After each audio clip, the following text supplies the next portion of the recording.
야곱이 가나안을 떠나서 이집트로 출발했습니다. 약속의 땅, 가나안 땅을 떠나는 것이 얼마나 두렵고 얼마나 힘든 일인지 야곱은 삶을 통해서 직접 경험했습니다. 할아버지 아브라함의 삶을 통해서, 또 아버지 이삭의 삶을 통해서, 또 자신의 삶을 통해서 집 떠나면 고생이다라는 것을 뼈저리게 경험했던 사람이 아브라함, 또 이삭, 야곱입니다. 그래서 요셉을 만나는 기쁨도 있지만 약속의 땅을 떠나서 이집트 땅으로 가는 건 무엇보다도 두려운 일 중에 하나였습니다. 근데 그 두려움이 자기의 경험뿐 때문이 아니라 하나님의 약속의 말씀 때문에 더 두려울 수도 있었다라는 것을 저희가 나누기를 원합니다. 창세기 저희 15장 13절 말씀을 한번 자막을 통해서 같이 읽겠습니다. 여호와께서 그에게 말씀하셨습니다. 너는 분명히 알아라. 내 자손이 다른 나라에서 나그네가 돼 그들을 섬길 것이며 400년 동안 그들은 내 자손을 괴롭힐 것이다. 하나님께서 아브라함에게 약속을 주시면서 더불어 주신 말씀입니다.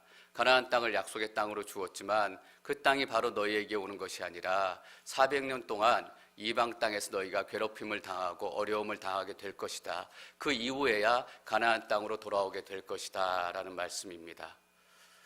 야곱이 할아버지의 가르침과 이삭을 통해서 하나님의 약속과 말씀을 잘 기억했다면 더 걱정이 많았을 겁니다.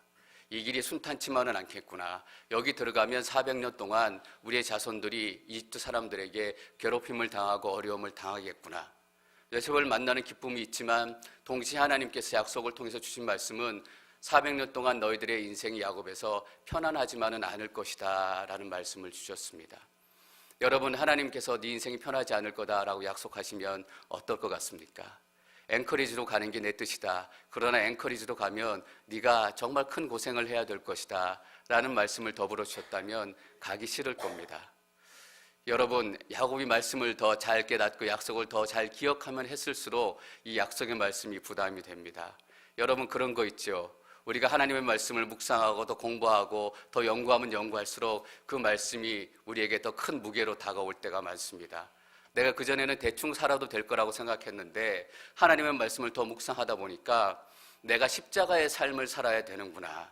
내가 좋고 기쁜 삶이 아니라 때로는 어려운 삶도 내가 감수해야 되는구나. 예수님 때문에. 이런 것을 알게 되면 예수님 믿는 게 참 어렵다라고 생각할 때가 있습니다. 예, 맞습니다. 하나님의 말씀을 깨닫고 알기 시작하면 우리 가운데 더 걱정이 생기기 시작하고 더 두려움이 생기기 시작합니다. 근데 여러분, 하나님께서 우리에게 주시는 걱정은 구원을 이루는 걱정입니다. 야곱이 그런 두려움을 가지고 있지만 모든 가족들을 다 데리고 출발했습니다. 우리가 수영을 처음 배울 때 수영 강사들이 이렇게 얘기해요. 물에 대한 두려움을 없애버려야 합니다. 물에 대한 두려움을 없애버려야 된다는 것은 내가 물에 빠져 죽지 않고 내가 물에 모든 것을 맡기며 뜰 수 있다라는 것을 깨닫게 되는 거예요. 내가 살기 위해서 물에서 바둥바둥거리면 내 몸은 가라앉아요. 그러나 내 몸을 물에 완전히 맡기고 턱 힘을 빼면 물 위에서 우리가 뜹니다. 우리가 신앙생활할 때 그래요. 우리가 하나님께 100% 순종하면 내 걸 다 뺏기는 것 같고 다 순종하면 큰일이 생길 것 같아서 대부분의 경우 반은 순종하고 반은 남겨둬요. 수용으로 얘기하자면 뭐냐 하면 살려고 막 힘을 주고 바둥바둥거리는 거예요. 그러면 어떻게 될까요? 가라앉아요. 우리가 다 순종하면 불안할 것 같고 다 순종하면 큰일이 우리 삶 가운데 생길 것 같지만 다 순종하면 우리가 떠요. 죽지 않고 떠요. 우리가 이런 하나님의 도전의 말씀을 통해서 그걸 배워가는 것입니다. 야곱이 반만 맡길까? 적당히 남겨두고 떠날까라고 생각했는데 결국 100% 순종하기로 결단하고 떠나요. 다 맡기는 게 진짜 사는 길이다. 저는 여러분들이 100% 순종할 수 있게 되기를 축원합니다. 우리의 능력으로 순종할 수 없는 부분들 하나님 도와주십시오. 이것은 내 힘으로 순종할 수 없습니다. 내 마음 가운데 두려움이 있기 때문에. 그러나 하나님께서 나를 붙들어 주시면 내가 물의 모든 것을 다 맡기겠습니다. 그리고 야곱은 모든 것을 정리해서 떠나게 됩니다. 그래서 지난주 7절 마지막 말씀에 야곱이 그 아들들과 손자들과 딸들과 손녀들까지 모든 자손들을 데리고 간 것입니다 라는 말씀까지 저희가 함께 나눴습니다. 그리고 오늘 읽을 말씀 28절에서 드디어 야곱과 요셉이 만나는 장면이 나타나게 됩니다. 사실은 7절과 26절, 28절 말씀이 바로 이어져야 되는데 그 사이에 뭐가 들어가 있냐면 족보가 들어가 있습니다. 이집트로 야곱과 함께 내려갔던 사람들의 이름이 하나하나 기억이 되어 있습니다.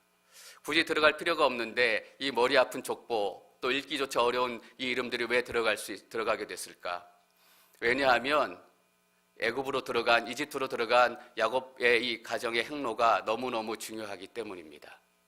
중요하기 때문에 더 강조하기 위해서 들어간 사람들의 이름을 꼼꼼히 다 기록해서 얼마나 중요한 사건인지 나중에 이스라엘 백성들이 깨닫기를 원하신 겁니다. 여러분, 우리가 바쁘지만 더 바쁜 일들이 있습니다. 중요하지만 더 중요한 일들이 있고 우리가 늘 기도해야 하지만 더 집중해서 기도해야 될 때가 있습니다. 이스라엘 역사 가운데 가장 중요한 일 중에 하나가 무엇일까요? 출애굽 사건입니다. 출애굽 사건은 이스라엘의 역사적으로도 영적으로도 가장 중요한 의미를 가지고 있습니다. 하나님께서 이스라엘 백성들에게 자신을 얘기하실 때마다 내가 너희를 종되었던 애굽 땅에서 이끌어낸 여호와 하나님이다 라고 번번이 이렇게 소개를 하시고 이스라엘 백성들이 자신의 자녀들을 가르칠 때 출애굽에 대해서 꼭 가르쳐야 된다라고 하나님께서 강조하세요.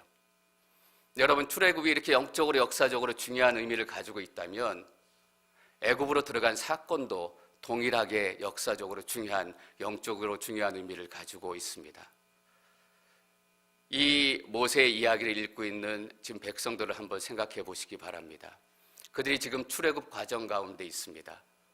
이집트를 도망 나와서 출애굽하고 광야에서 때로는 먹을 물도 없고 또 먹을 것도 없고 입을 것도 변변치 않고, 여러분 그들의 여정을 한번 생각해 보십시오. 하나님의 구름이 떠나서 움직이기 시작하면 구름을 따라서 계속 걸어갑니다. 걸어가는 거 외에 뭔 일이 있었겠습니까? 하루 종일 걷는 거예요. 그냥 하루 종일 구름을 따라서 걷는 거예요. 그렇게 걸어갈 때 생각들이 많아져요. 우리가 무엇을 막 하고 있으면 그 일에 집중하지만 아무 일도 하지 않고 한 가지 일만 계속하면 머리에 이 생각 저 생각이 떠올라요. 출애굽하고 있는 광야의 백성들 가운데 어떤 생각이 떠올랐을까요? 내가 가고 있는 길이 맞나? 먹을 것도 없고 입을 것도 없고 내가 죽게 될지 살게 될지, 같이 걸어가다가 한 사람이 병이 나서 쓰러져요. 또 한 사람이 죽어요. 그리고 같이 출애굽했던 1세대가 다 죽어서 사라져요. 하나님, 우리가 가고 있는 이 길이 맞아요? 우리가 가고 있는 이 여정이 맞아요? 하나님께서 우리의 삶을 인도하시고 우리를 인도하실 때 우리가 번번이 묻잖아요. 하나님, 내가 가고 있는 이 과정이 정말 하나님께서 원하시는 길이십니까? 내가 선택한 길이 하나님께서 인도하신 길이 맞습니까? 제가 목회하다 가끔 힘들 때 스스로 이렇게 생각해요. 하나님, 제가 목사가 된 게 정말 제 생각이었는지 하나님의 뜻이었는지 궁금합니다. 제가 앵커리지 와서 목회하게 되고 교회를 섬기게 된 게 하나님의 인도하심이었는지, 아니면 제가 억지로 와서 이런 일들이 생기는지 알고 싶습니다. 그럴 때 제가 뭘 생각하냐 하면 이 처음이 어디서 시작되었는지 기억을 돌이켜 생각하게 돼요. 내가 미국에 오게 된 게 지금 돌이켜보니까 내 힘과 내 생각으로 온 게 아니라 하나님께서 인도해서 오신 것을 내가 알겠다. 그렇다면 이 과정 또한 이 시간에 내가 당하는 어려움들도 또 고난들도 하나님 안에서 이루어지는 것을 알겠다라는 거예요. 여러분, 그 고민과 어려움과 또 많은 잡념들 가운데 있는 이스라엘 백성들에게 모세가 얘기하는 거예요. 이것이 하나님의 결론이다. 너희가 떠난 것뿐만 아니라 이집트의 애굽에 들어오는 것, 그 시작부터 하나님의 계획이었고 하나님의 역사였다라는 거예요. 이집트에 들어오는 것이 하나님의 계획이고 하나님의 역사였다면 다시 떠나는 이 과정 가운데도 하나님의 인도하심과 하나님의 역사와 하나님의 주권이 있다라는 결론을 내릴 수 있는 거예요. 이스라엘 백성들이 이 이야기를 모세로부터 들으면서 얼마나 큰 위로를 받았을까요? 목이 마르고 몸이 아프고 앞에는 아무것도 모래바람 외에는 보이지 않는데 그 과정 가운데 이 계획을 시작하신 분이 하나님이시다라는 것을 듣는 순간, 그래, 우리가 가는 가나안 땅이, 우리가 가야 될 땅이 맞다라는 생각을 하게 되는 겁니다. 그래서 46장 후반부 이 족보를 통해서 그 이야기를 모세는 하고 싶은 겁니다. 하나님께서 출애굽뿐만 아니라 애굽 땅에 들어오는 것부터 계획을 가지고 시작하셨다라는 겁니다. 여러분, 여기에 있는 것이 여러분의 생각이 아니라 저는 하나님의 계획이실 줄 믿습니다. 이것이 하나님의 계획일 뿐만 아니라 여러분이 앵커리지 땅 가운데 처음 도착하는 그 시작부터 하나님의 역사와 하나님의 계획이 시작되었다라는 것입니다. 그러니까 이렇게 그냥 끝나지 않는다라는 거예요.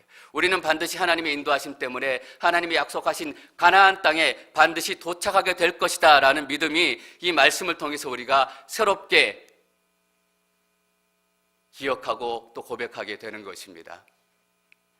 8절 말씀 저희가 읽습니다. 8절 읽습니다. 시작.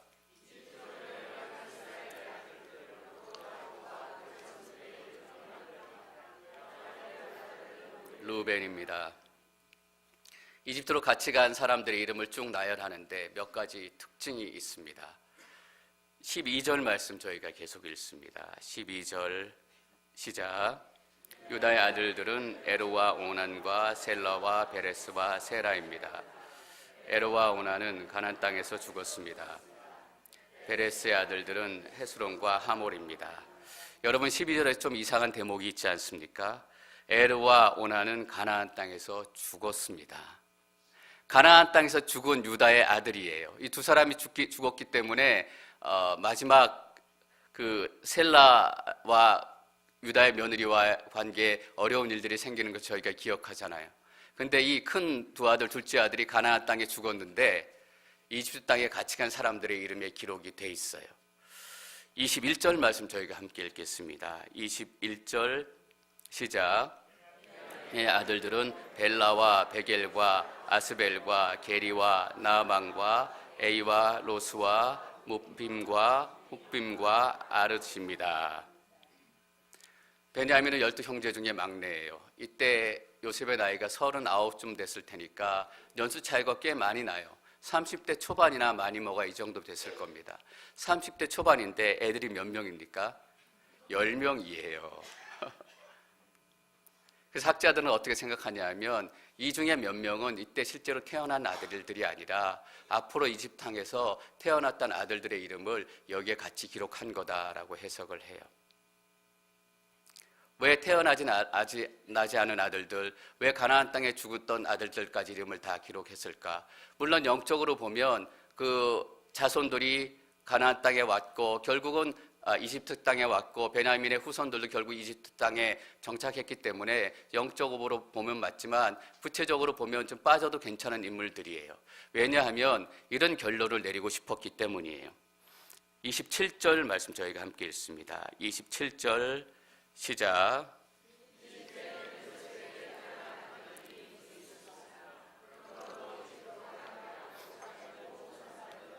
모두 70명이었습니다. 모두 70명이었습니다. 이 숫자를 얘기하고 싶었기 때문입니다. 이스라엘 백성들에게 7자라는 것은 특별한 의미를 가지고 있습니다. 7은 하나님의 숫자이고 완성의 숫자입니다. 6일 동안 하나님께서 세상 하늘과 땅과 사람을 지으시고 7일째 안식을 취하시면서 천지 창조를 완성하셨습니다. 7은 완성의 숫자예요. 왜 70명이 내려왔다라고 얘기하고 싶었냐면 하나님의 구원의 계획이 완전하다라는 것을 이 족보를 통해서 이야기하고 싶었던 것입니다. 하나님께서 입애굽을 시작하실 때부터 완전한 출애굽, 완전한 하나님의 계획을 미리 생각하고 계셨다라는 거예요. 여러분, 하나님께서 시작하신 일들은 하나님께서 완전히 완성하지 않고는 끝이 나지 않습니다. 시작이 반이다라는 우리 속담이 있어요. 그건 속담이에요. 하나님의 나라, 하나님의 계획 가운데서는 그 말이 어떻게 바뀌어야 하냐면 시작은 완성이다라고 바뀌어야 합니다. 하나님께서 시작하신 것은 반을 시작하신 것이 아니라 하나님께서 시작하신 것은 이미 완성하셨다라는 약속이 우리에게 주어졌다라는 것입니다. 46장에 보면 모두, 올, 전부라는 단어들이 너무너무 많이 나와요. 46장에 11번 나오고 45장에 14번 나오고 47장에 7번이 나와요. 왜 입애굽, 가나안 땅을 떠나서 애굽으로 들어오는 이 시점에 모두라는 말이 이렇게 계속해서 반복적으로 강조되어서 쓰여질 수 있을까? 70명이라는 의미와 똑같아요. 하나님이 택하신 모든 사람들을 구원하시고 하나님께서 택하신 모든 사람들을 한 사람도 빼놓지 않고 다 부르셨다라는 의미를 동시에 가지고 있습니다. 그리고 하나님의 구원의 약속이 한 사람에게도 그냥 가는 것이 아니라 하나님께 선택하신 모든 사람들에게 그 구원의 계획이 전해지고 100% 이루어진다라는 하나님의 약속의 완전한 성취를 미리 우리들에게 얘기하고 싶었기 때문입니다. 여러분, 시작이 반입니까? 시작은 완성입니다. 하나님께서는 시작하실 때부터 이미 완성을 계획하시고 완성된 시간들을 마음에 품고 계십니다. 제 삶을 돌아봐도 여기가 어디쯤일까? 여기에 어디쯤 와 있을까라고 질문을 던지게 되는 순간 하나님께서 시작하셨다면 하나님께서 완성하실 것이다 라는 생각을 하게 됩니다. 저는 이게 여러분 모두에게 주시는 하나님의 약속이라고 믿습니다. 이 족보를 기록한 결론, 빠져야 될 사람들도 같이 넣어서 기록해야 했던 결론이 바로 27절 말씀입니다. 이집트에는 요셉에게 태어난 아들이 둘이 있었습니다. 그러므로 이집트로 간 야곱 집안의 모든 사람들은 모두 70명이었습니다. 모두와 70이라는 단어를 같이 쓰고 있습니다. 여러분 가운데 주신 하나님의 약속은 반드시 이루어질 것입니다 라고 말하는 다른 표현입니다. 우리 앵커지를 통해서 주신 하나님의 약속은 반드시 이루어질 줄 믿습니다. 우리에게도 소중한 말씀이지만 출애굽하고 있는 광야 가운데 길을 걸어가고 있는 이스라엘 백성들에게 놀랍고 너무 강력한 위로와 하나님의 권면의 말씀입니다. 우리가 힘들게 출애굽했고 쫓겨나온 것처럼 도망 나왔지만 하나님께서 이 모든 여정을 시작하셨기에 어제 오늘도 아니고 벌써 400년 전부터 이 구원의 계획을 시작하셨기 때문에 이 구원의 계획, 이 출애굽의 힘든 여정은 여기서 그냥 끝나지 않는다라는 겁니다. 어려움과 또 고통과 절망 가운데 있는 성도님들의 아픈 소식을 들을 때가 많아요. 목사님, 우리 가정 가운데 이렇게 어렵고 힘든 일이 있습니다. 어떻게 해야 될지 모르겠어요. 기도해도 상황이 변하지 않아요. 근데 제 마음이 너무 아파요. 제가 같이 기도하겠습니다. 근데 막 돕고 싶은데 도울 방법이 없는 거예요. 하나님, 어떻게 하면 좋습니까? 어떻게 기도해야 될지도 모르겠습니다. 내가 저분을 위해서, 저 가정을 위해서 어떻게 기도해야 될지 모르겠는데 저분은 어떻게 기도할 수 있겠습니까? 그럴 때 우리에게 필요한 것이 하나님의 약속의 말씀입니다. 모두 70명을 데리고 하나님께서 애굽 땅에 들어오게 하셨다라는 사실입니다. 하나님 불쌍히 여겨주십시오. 우리는 어떻게 기도해야 될지도 모르겠지만 불쌍히 여겨주셔서 하나님께서 시작하신 저 일 하나님께서 끝내주시고 하나님께서 완성시켜 주십시오.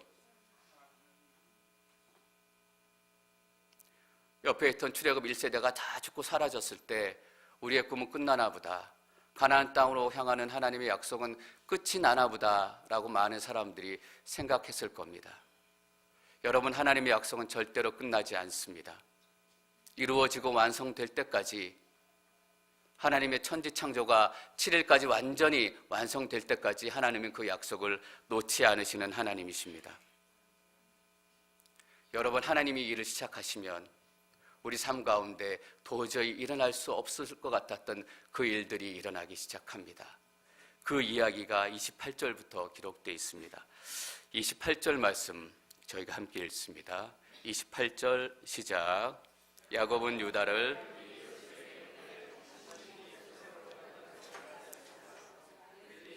땅에 이르렀을 때 유다를 미리 보냈습니다. 너무 빨리 요셉을 만나고 싶으니까 요셉에게 내가 간다, 요셉아 기다려라, 빨리 소식을 전해주고 싶은 거예요. 팀들이 다 같이 가서 만날 수 있지만 가족들 70명, 며느리 그리고 식솔들 다 합치면 좋게 150명은 됐을 것 같습니다. 그 대규모가 움직이려면 시간이 한참 걸려요. 요셉에게 내가 도착하기 전에 먼저 소식이라도 전해주고 싶은 거예요. 내가 먼저 유다에게 먼저 가서 도착한다, 기다려라 라는 마음을 전해주고 싶은 거예요. 얼마나 빨리 요셉을 만나고 싶었으면. 29절 말씀 저희가 계속 읽습니다. 29절 시작. 아버지 이스라엘을 맞이했습니다. 요셉이 자기 아버지를 만나자 목을 부둥켜 안고 한참 울었습니다. 여러분, 요셉 삶의 가장 큰 소원이 무엇이었을까요? 요셉의 얼굴을 다시 한번 보는 거예요. 아니, 요셉이 죽었는지 살았는지 그 소식이라도, 생사 여부라도 정확히 알았으면 좋겠다라는 마음이 있었어요. 어떻게 죽었는지, 어디에 죽었는지, 어디서 죽었는지, 죽은 무덤이라도, 시체라도 한번 만져볼 수 있으면 좋겠다. 여러분, 팽목항이라고 아시나요? 뉴스에서 많이 들어서 아실 거예요.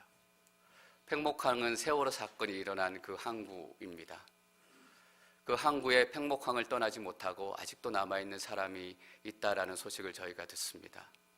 아직도 9명의 시신이 발견되지 않았기 때문에 그 가족들은 시체라도 볼 수 있을까 봐, 시체라도 만날 수 있을까 봐 그곳을 2년이 지났는데도 떠나지 못하고 내가 시체라도 만져봤으면 좋겠습니다.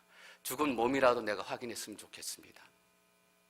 그 마음을 가지고 거기서 떠나지도 못하고 애달게 이 추운 겨울에 발을 동동거리며 오늘일까 내일일까 언제나 발견될까.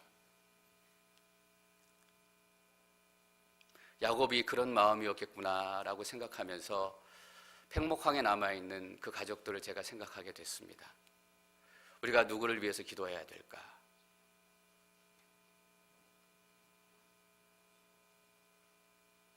그 뒤에 정치적인 이슈들, 사회적인 이슈들에 대해 사람들이 많이 얘기해요. 그러나 그것들은 중요하지 않습니다. 내가 그 부모였다면, 내가 그 아버지, 내가 엄마였다면 나도 동일하게 팽목항을 떠나지 못했을 것 같아요. 우리 크리스찬은 육신이 죽어서 묻히고 나중에 부활하게 된다는 걸 다 알아요. 그럼에도 불구하고 내가 그 몸이라도 한번 만져봤으면 좋겠다. 제가 얼바인에 있을 때 어떤 자매님의 눈물 어린 고백을 들은 기억이 납니다. 아버지가 한국에 계신데 이제 막 숨을 거두시기 직전이에요. 가야 되는데 신분 때문에 가지를 못하시는 거예요. 신분에 지금 변화가 있어서 가고 싶지만 미국을 떠나실 수가 없어요. 그리고 저한테 이렇게 말씀하셨어요. 목사님, 제가 아버지 몸이라도 한번 만져봤으면 좋겠습니다. 야곱이 그런 마음이 있었던 거예요. 그런 소망이 있었고 야곱의 생사라도 알았으면 요셉의 생사라도 알았으면 좋겠다라는 마음이 있었는데 웬걸 이 꿈이 내 삶 가운데 이루어지겠나. 20년 동안 소식이 없었던 요셉의 소식이 나한테 들려오겠나. 내 삶 가운데 그 소원 하나만 이루어지겠다면 내가 지금 죽어도 여한이 없겠다. 다 포기하고 다 내려놓은 거예요. 여러분, 여기에 놀라운 하나님의 역사가 있는 거잖아요. 하나님이 시작하신 일이니까 내 삶 가운데 도저히 일어날 수 없었던 내 소원들이, 하나님의 약속들이 이루어지기 시작하는 거예요.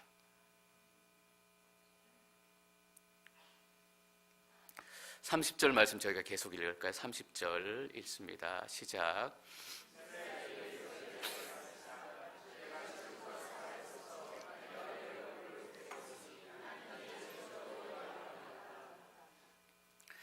나는 이제 죽어도 여한이 없다. 요셉이 사라졌다는 소식을 형들에게 듣고 야곱이 형들에게 뭐라고 했는지 기억나시죠? 형들이 또 식구들이 요셉을 위로하려고 했지만, 야곱을 위로하려고 했지만 야곱이 위로받기조차 거절했다라고 기록하고 있습니다. 너무나 마음 아팠기 때문에, 요셉의 죽음이 너무나 슬펐기 때문에 내가 위로받고 괜찮아지는 것조차도 요셉한테 죄 짓는 것 같은 생각이 들었던 그 시간, 내가 요셉을 찾아서 음부에라도 내려가겠다 라고 얘기했던 것이 요셉의 마음이었습니다. 20년이 지나고 22년이 지났기 때문에 그 아픈 마음이 조금 옅어졌을지는 모르겠어요. 그러나 사랑하는 자녀를 먼저 하나님 나라에 보낸 부모님들은 알아요. 절대로 그 사건이 잊혀지지 않고 그 사건이 희미해지지 않고 아들을 향한 기억이 절대 사라지지 않아요. 저는 야곱이 그 추억과 그 보고 싶음과 그 아픔들이 절대로 사라지지 않을 것이라고 믿어요. 위로받기조차 거절했던 야곱, 내가 요셉을 따라서 음부에 내려가겠다라고 통곡했던 그 야곱이 이제 하나님 안에서 하나님의 일들이 이루어지기 시작하니까 이렇게 고백하고 있는 것입니다. 나는 이제 죽어도 여한이 없다. 하나님께서 시작하시면 우리 삶 가운데 우리가 상상할 수 없었던 일들이 일어나기 시작하는 거예요. 내 삶 가운데 어떻게 이런 일이 일어날 수 있을까? 내 자녀들 가운데 어떻게 이런 일이 일어날 수 있을까? 우리는 먼저 포기하잖아요.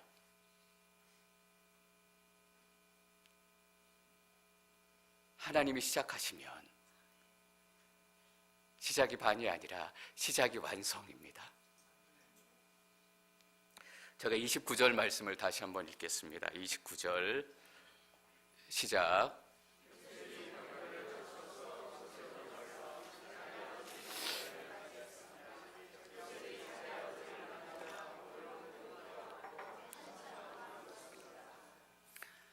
요셉이 그냥 오는 게 아니라 병거를 다 갖추고 나옵니다. 옷도 풀로 다 세팅해서 입고 또 병거도 다 갖추고. 이스라엘 병거가 어떤 모습인지 저희가 그림 한번 보겠습니다. 요셉이 어떤 모습으로 아버지에게, 형제들에게 나타났을까요? 이게 역사에 남아있는 이집트의 병거입니다. 저 모습으로 아버지 앞에 수행원들을 데리고 마차를 끌고 머리에 이거를 쓰고 금관을 쓰고 옷을 풀로 다 세팅하고 아버지 앞에, 가족들 앞에 딱 나타난 거예요. 야곱과 요셉이 이별했을 때 요셉은 17살의 어린 소년이었어요. 자기의 앞가림도 못하고 형들이 구덩이에 던져놓을 때 형들의 힘에 반항하지는 못하고 구덩이에 그냥 던져져서 형 나를 살려주십시오, 나를 살려주십시오 힘없게 외치던 나약한 소년이었어요. 그 나약한 소년이 22년 만에 나타났는데 장군의 모습으로 나타나는 거예요. 위험 있는 모습으로 나타나는 거예요. 아무도 감히 함부로 대할 수도 없고 아무리 범접할 수도 없는 그 찬란한 모습으로 휘하에 섬기는 군대들을 쫙 때리고 나타난 거예요.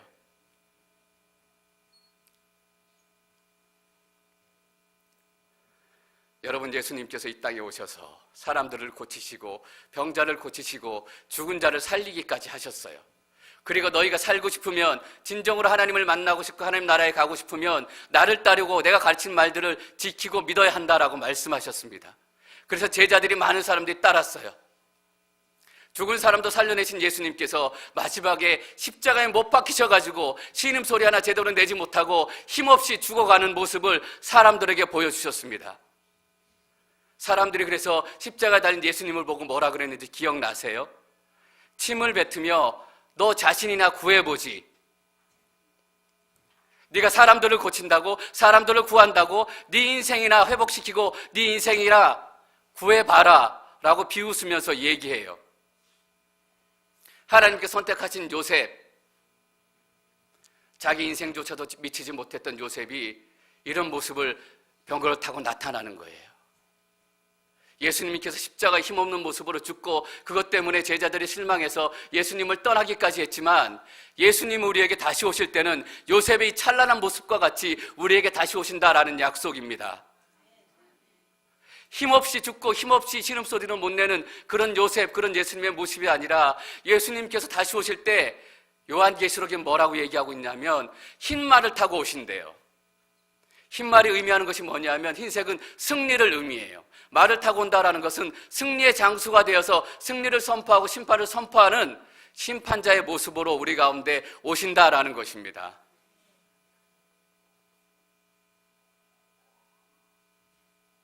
흰말을 타고 오신다는 건 진짜 흰말을 타고 오신다는 것이 아니라 예수님께서 우리에게 오실 때 영광의 모습으로, 심판의 모습으로 그렇게 오신다라는 약속입니다.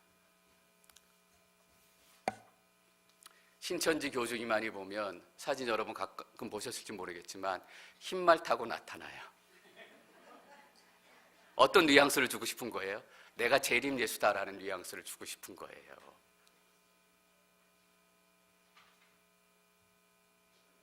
근데 예수님은 진짜 흰말 타고 오시지 않아요. 그럼 비유고 상징이잖아요.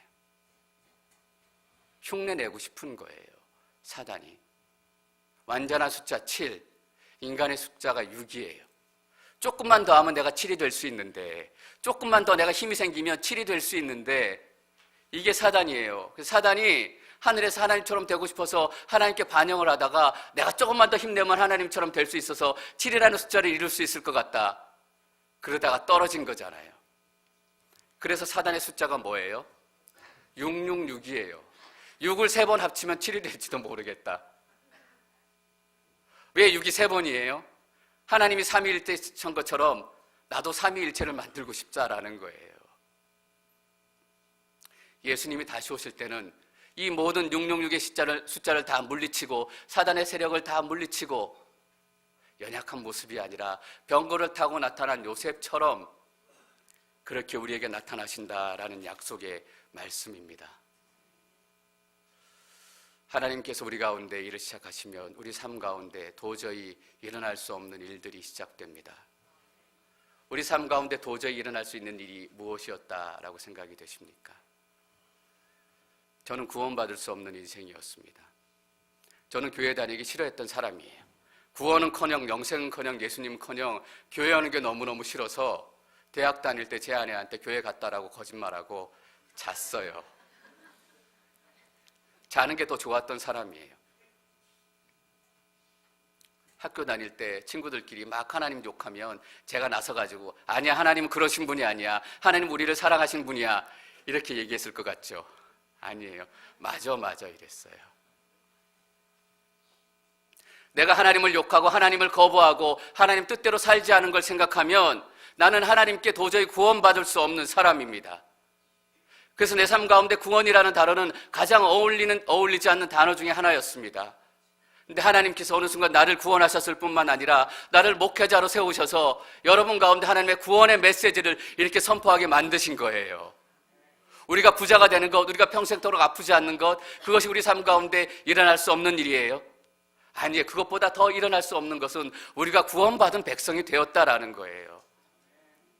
그래서 사도 바울은 빌립보서에서 구원에 대해서 이렇게 기록하고 있습니다. 빌립보서 2장 12절 말씀 저희가 함께 읽습니다. 2장 12절 시작. 그러므로 내 사랑하는 사람들이여, 순종했던 것처럼 내가 여러분과 함께 있을 때뿐만 아니라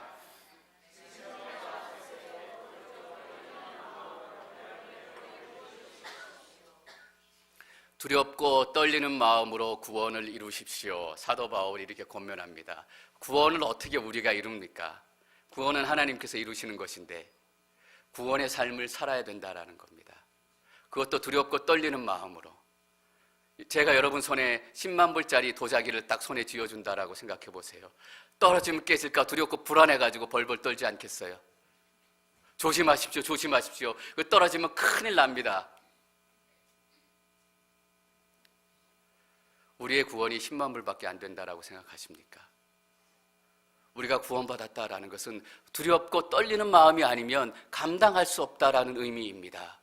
내게 구원이 주어졌어. 하나님이 나를 구원하셨다고 두렵고 떨리는 마음으로 그 구원을 놓칠까 봐, 내 삶 가운데 구원이 아닌 다른 것들이 드러날까 봐 두렵고 떨리는 마음으로 구원을 살아내야 된다라는 의미입니다.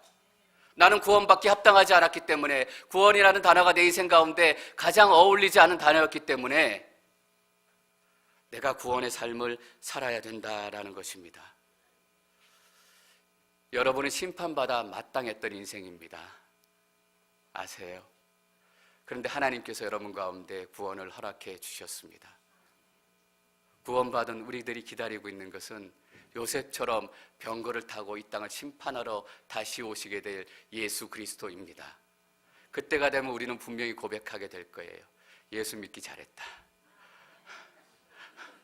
하나님 믿기 잘했다. 지금 절망 가운데 있고, 지금 내가 부족하고, 지금 내가 어려워서 내가 잘못 살았나 보다.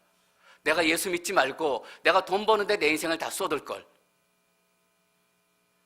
그러나 병거 타고 하나님께서 오실 때, 흰말 타고 예수님께 오실 때 내가 돈 버는데 내 인생을 다 쏟지 않고 하나님 말씀 읽고 기도하는데 내 인생을 쏟았던 것 너무너무 잘했다.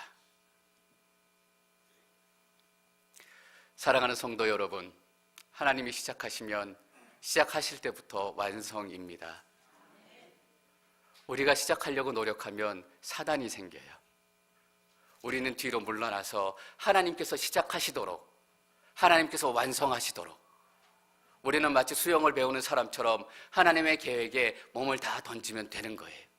떠나라 그러면 떠나면 되고, 머물라 그러면 머무르면 되고, 기도하라고 그러면 기도하면 되고, 돌이키라 그러면 돌이키면 돼요. 돌이키면 살아나리라. 저는 송구영신 새벽 예배에 저희 모든 성도님들이 함께 돌이키는 시간이 되기를 축원합니다. 하나님께서 시작하시면 시작부터 완성입니다.